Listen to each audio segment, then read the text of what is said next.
Georgetown 6-25 last year. I mean, they were awful. Now they're 5-5. Syracuse in the retro unis 5-4, getting ready for a Saturday afternoon clash. But it was the Hoyas who got out to an early lead, 17-6. Jay Heath drains the triple from the corner. Primo Spears off the miss, and Syracuse, they're out moving. Symir Torrance picks up the rebound, and the nice little dish to Jesse Edwards, who slams it home. He had another big game, a double-double, 20 points and 11 rebounds. And how about John Bolajok? He's gotten a lot of minutes recently, getting feisty down low. The and one, a little flex to the crowd. I feel like every time you get that and one, you have to show off those muscles. An 11-point lead at the break for Syracuse. Joe Girard, not one, not two, not three, but a 4-point play. And then what about the defense? Edwards showing why he's the leading block leader in the ACC.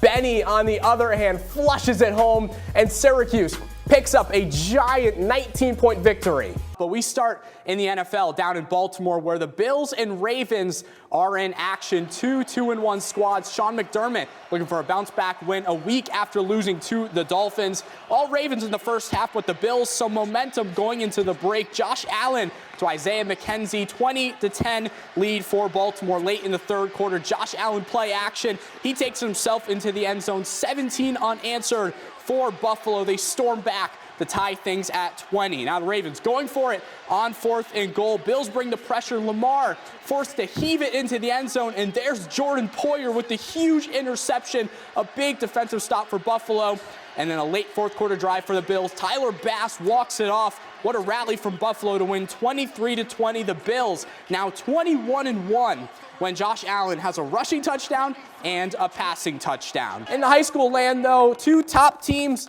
in the area going at it. CBA and New Hartford. CBA 4 straight shutouts coming into this one, and not even 3 minutes in, Shravan Kodali off the cross gets it in. The brothers jump out to an early 1-0 lead, and CBA, they would not let up. Just 4 minutes later, the first shot is stopped, but Connor Morja is there to poke in the rebound. CBA would go on to win 3-0 to win the sectional titles. Syracuse men's lacrosse has now lost 2 straight games. Both the ranked opponents, Maryland, UNC, and another top ACC foe, enter the JMA Dome Sunday afternoon for a top 20 clash. Get your popcorn ready, because this was hands down the best game so far early in this college lax season. Duke, it's their conference opener. Syracuse trying to snap that 2-game losing streak. And it was all orange in the first quarter. Looked really good for Gary Gates' squad. How about from down low? Alex Simmons scores to give Orange a 3-0 lead. But in the second quarter, Duke looking for that first ever win inside the Dome. 0-5 coming into that game. Brennan O'Neill scores to make it 5-4 Orange. Syracuse adding on to it. Jackson Burwhistle, 8-6 going into the break in favor of Syracuse. But the third quarter was all about the Blue Devils. Brennan O'Neill, a quiet first half, but he picks it up in the third quarter. The nice goal there. Then Tommy Schelling gives Duke their first lead of the game, make it 11-10 late in the ball game. Now Syracuse trying to play comeback, down 2 goals. They tie it there with 2 minutes left. Finn Thompson to send the game into overtime after this Will Marks save on Aiden Denenza's shot. And then after that, it was overtime. Duke complete control in this one. Charles Balsama, bingo, the game-winning goal. Duke gets win number 1 inside the Dome. Peter Elliott was there to recap what was an exciting game. Syracuse going into a wild environment, a packed house for the Oakland Zoo. Syracuse still looking for that 10th ACC win, and you guys mentioned it already. The 3-point shooting was the story of this one. Blake Hinson early on drills the triple, an early lead for Pittsburgh. But Syracuse hanging around Joe Girard to Jesse Edwards, the Syracuse duo, and one. That gave Syracuse one of their only couple leads early on. Benny Williams hits the jump shot. What a night for Williams. After 6 straight games coming off the bench to come back in. And then there's Pittsburgh again, hitting the triple, Leo. And Nick, it's like the 2-3 zone, not great against 3-pointers, but with head shooting like this, I don't think any sort of man defense could have stopped him tonight. 24 minutes for Quadir Copeland, the freshman, number 24, getting to the hoop, the crafty finish. But how about this name? Federico. And he was doing business all night. The layup there, 37-33 is the score going into the halftime break. Nike Sabandi, What about that dunk off the lob from the inbound pass? Then Greg Elliott, he hits the triple. And Luke, this one was all about the runs, and that's been the theme all year for Pitt. Yeah, Pitt has done this often. They've come into these second halves after playing maybe not so good in the first half and exploded these big runs, as you mentioned. It's been a key factor of their wins this season. Burton hits the jumper to make it a 14-point game. Benny Williams, 24 points, a career high.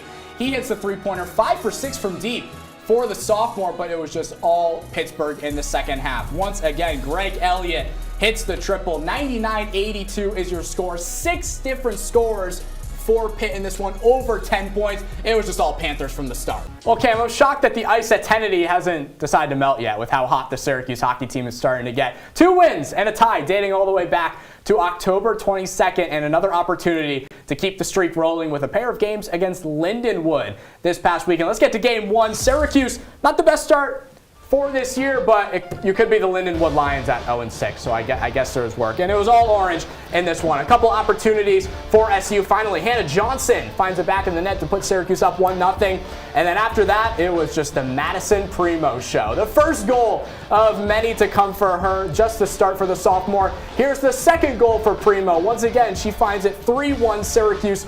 And then third period, once again, throw the hats onto the ice, ladies and gentlemen. Syracuse, a big 4-1 victory over Lindenwood. So the Lions, they dropped to 0-7. Still looking for that first win. And hey, they played better in game 2 on Saturday, just 24 hours later.